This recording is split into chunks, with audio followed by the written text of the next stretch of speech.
please welcome our panel. Includes Doug Pepe, Michael Richter, he's an associate of complex litigation and trials at Skadden, Andrew Silberstein, the director of cybersecurity at BDO, Eric Feldman, the CIO at the Riverside Company, and Robert Picard, CEO and founder of the Rumson Ridge Group. Thank you. Thank you, gentlemen. My name is Doug Pepe. As Mike said, I'm a litigator here in New York. I am not a cybersecurity expert. What I am is a commercial litigator.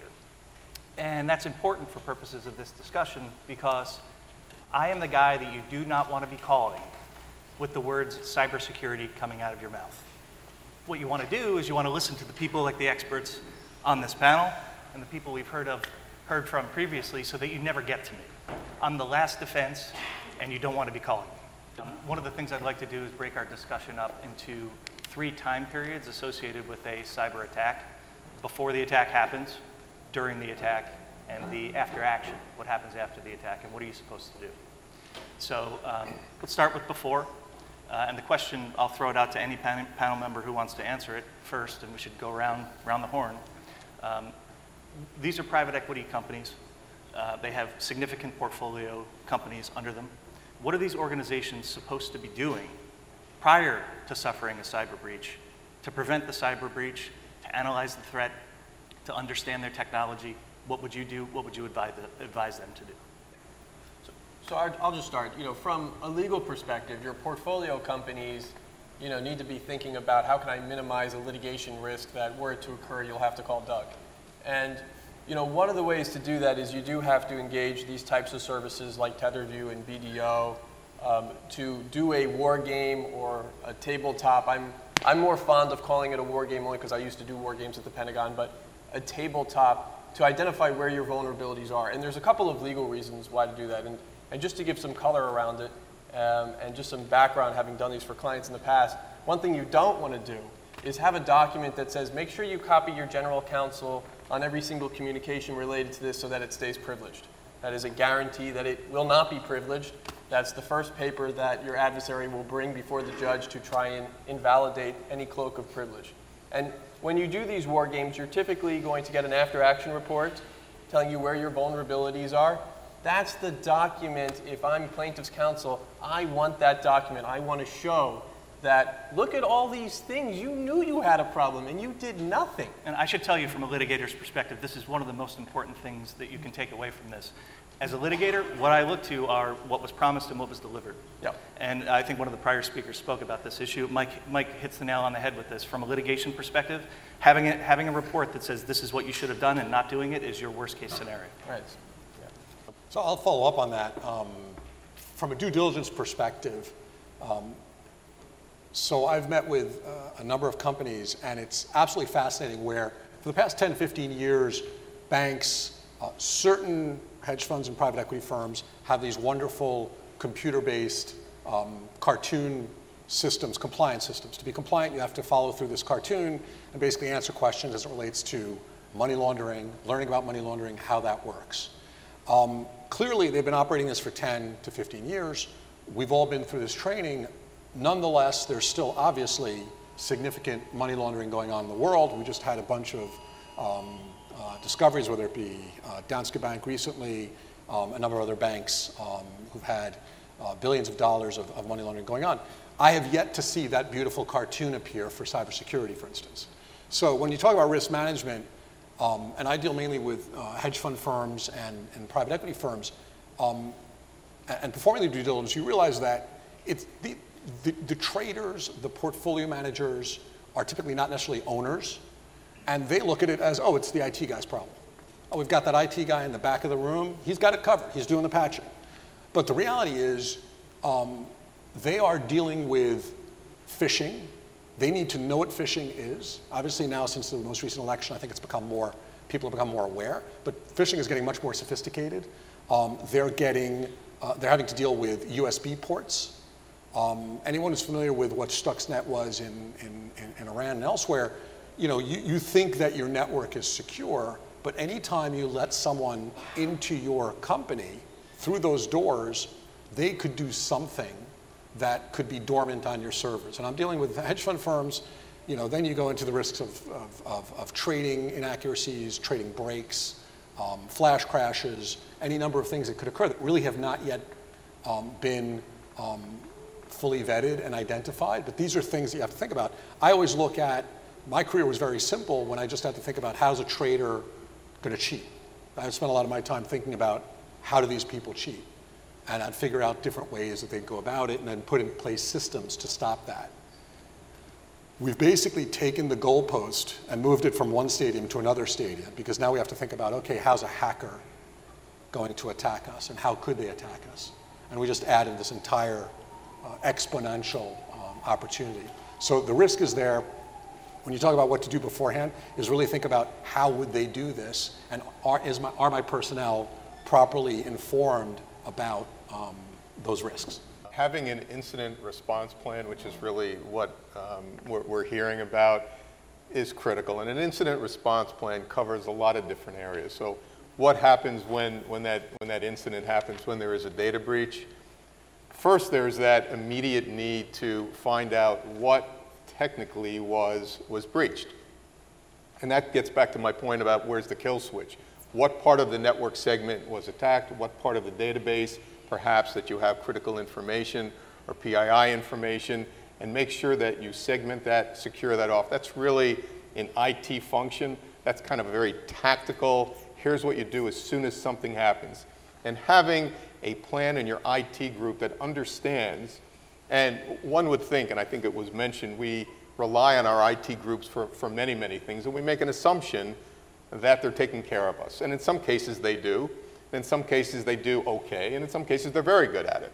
But in the middle, it could be that there's a breach, and the IT folks may not have a plan in place that understands what to do in the event of a particular breach of that data coming out. So it's important to have the IT group have that technical piece of what to do in the case of an incident.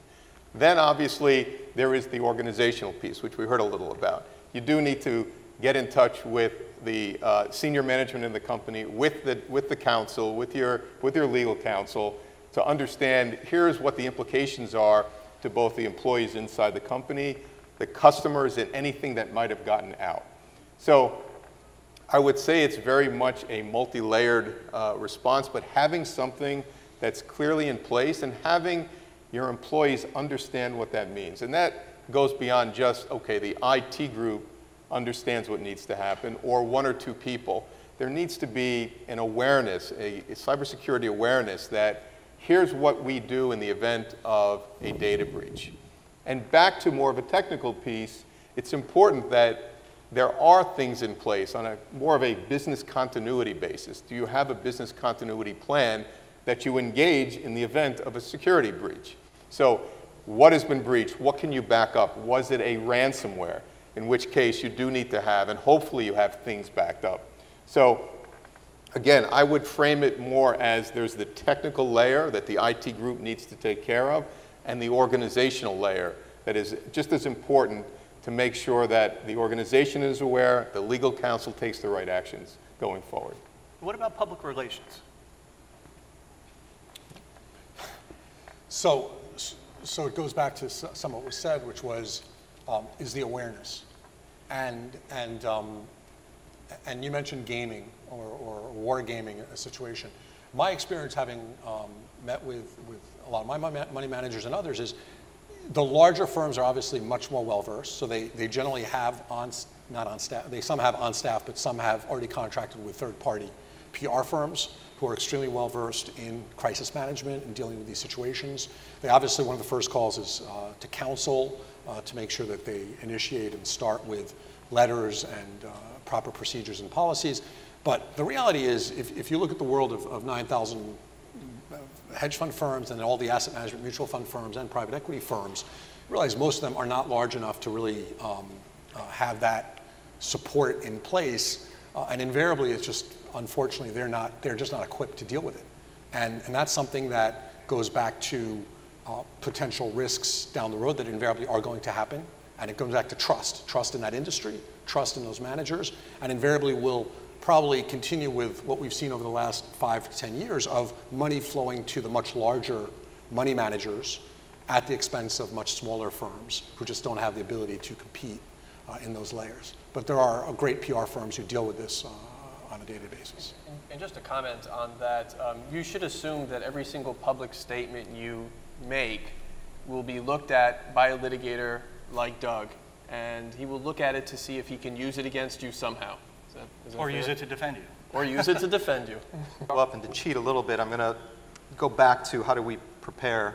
Again, thinking of the ecosystem of rather small, unsophisticated companies, one of the other areas that we talk to our companies about is incident preparedness, not just response. And our companies aren't staffed to have a full-time CISO that will help develop this. Quite frankly, the CEO is overstretched, to put it mildly, and the CFOs as well. So we talk about sort of right-sized things that our companies need to be doing. It really goes back to educating them. And so in the event of an issue within a Riverside company, companies are instructed to lay off email and not be chatting about it so much. We've developed a partnership with a multinational law firm where we have a cybersecurity hotline. So in coordination with an operating team member who's a Riverside employee, they'll reach out to this hotline and have an initial conversation about it. Most of our companies, they have cyber liability insurance. I know we've talked about some of the pros and cons of it, but what I've seen as a real pro is a panel of experts. Our companies today, for the most part, don't have a big forensic firm on retention, but the cyber liability policies, they provide the PR, the attorneys, the forensic work. And it's been really beneficial for a number of our companies that have had to deal with an incident.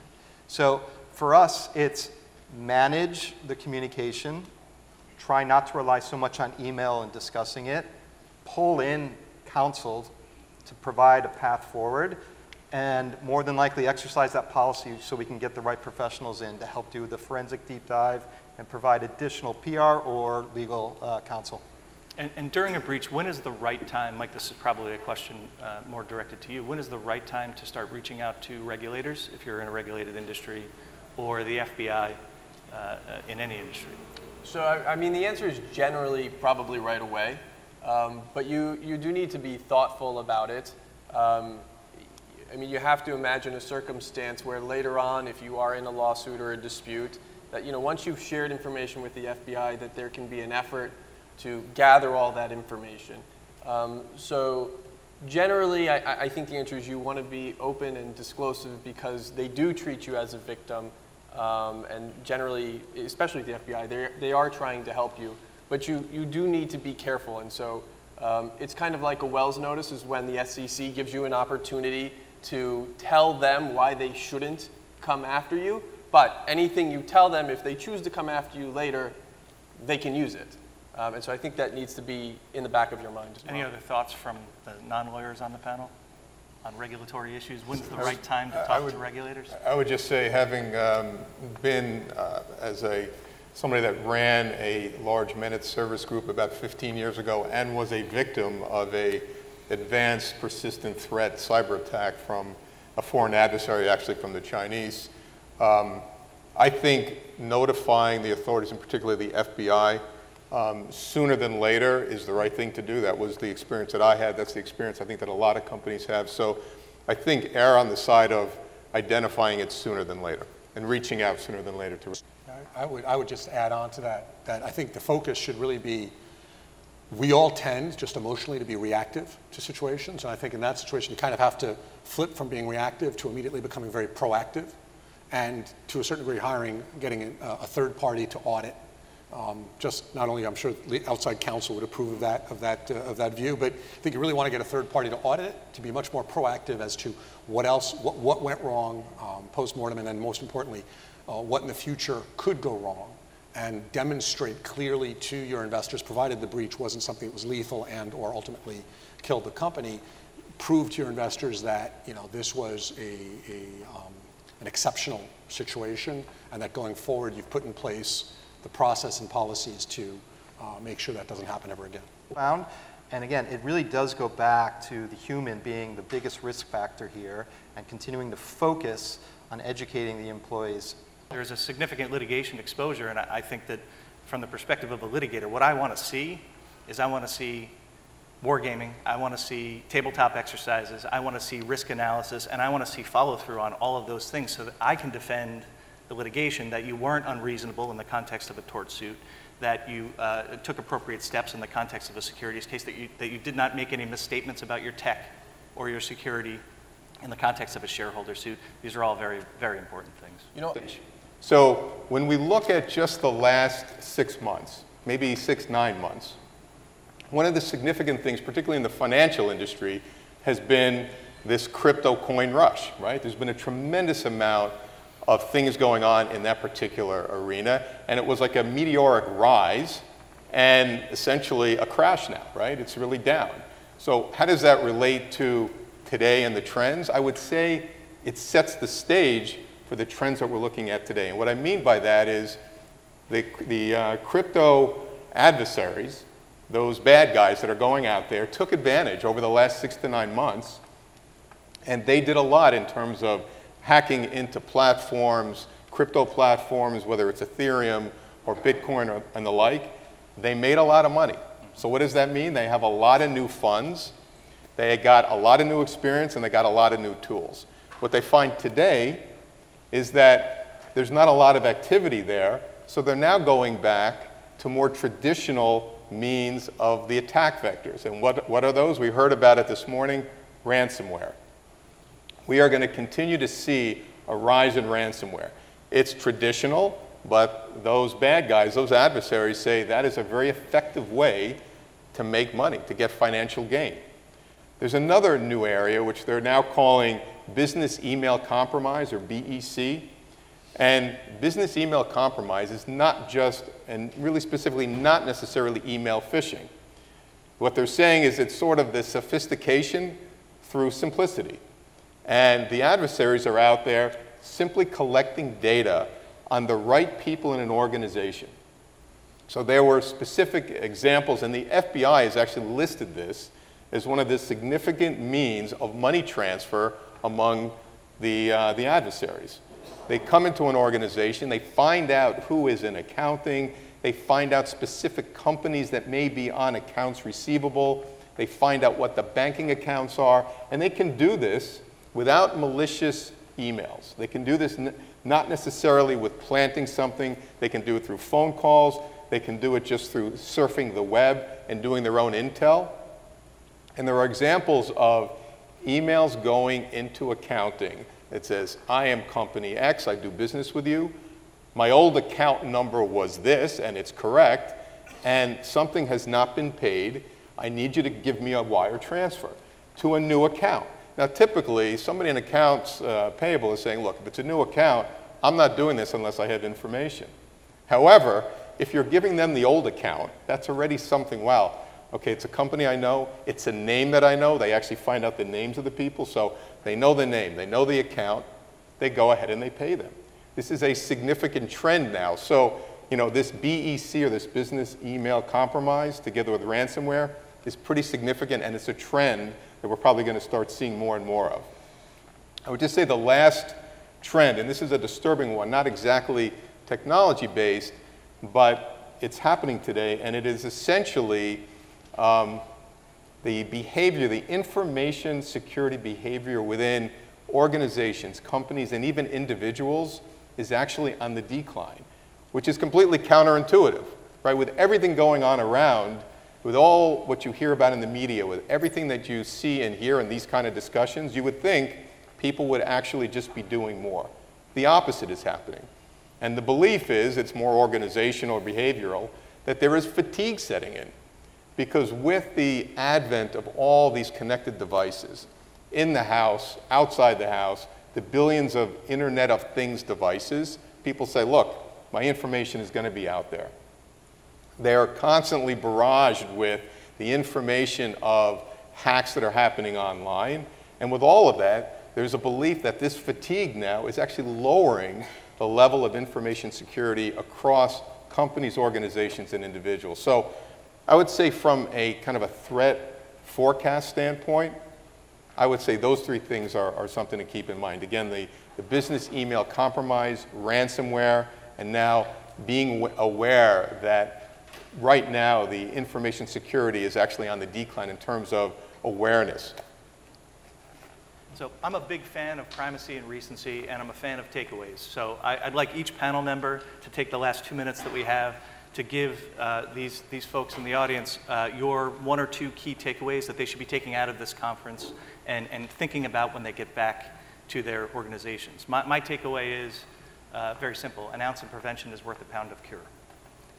Yeah, I mean, I would agree 100% of that with just one caveat, which is, you know, having done so much war planning and war gaming in the Pentagon and what we called IPB, intel preparation of the battlefield, it's good, it's essential, and you should do it.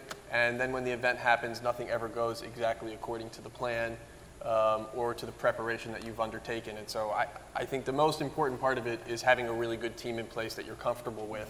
And that's why getting the team at the last second when the event occurs is just going to make it worse.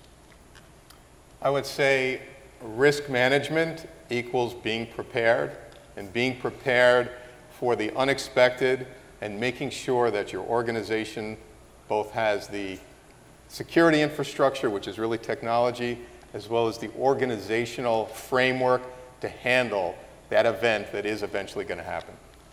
It's like absolutely nothing is secure. I was similar to yourself. I was in the military, and we used to, and M109 artillery tanks. And we used to always figure out, you know, we'd always game it if our radios went down. We're talking obviously 20, 30 years ago when we were dealing with radios, giving us vectors and other information. So we'd basically pull wires between the tanks, and invariably whenever we do it at night, and we'd then pull away, we'd forget to disconnect the cables, and all the cables would get wrapped up in the treads, and it would basically become a total nightmare. And the point being, it's really smart to game everything, rehearse it, turn it into a fun game with flexibility. There are no rules, meaning, as you said, situations are fluid. Every situation is going to be different, but everything's hackable, nothing's secure. Game it, and then be flexible about the future. I would say don't over-engineer a program. Develop something that's right size for your company and for your portfolio companies, and definitely rely on trustworthy third parties to provide guidance and support. Thank you all very, very much.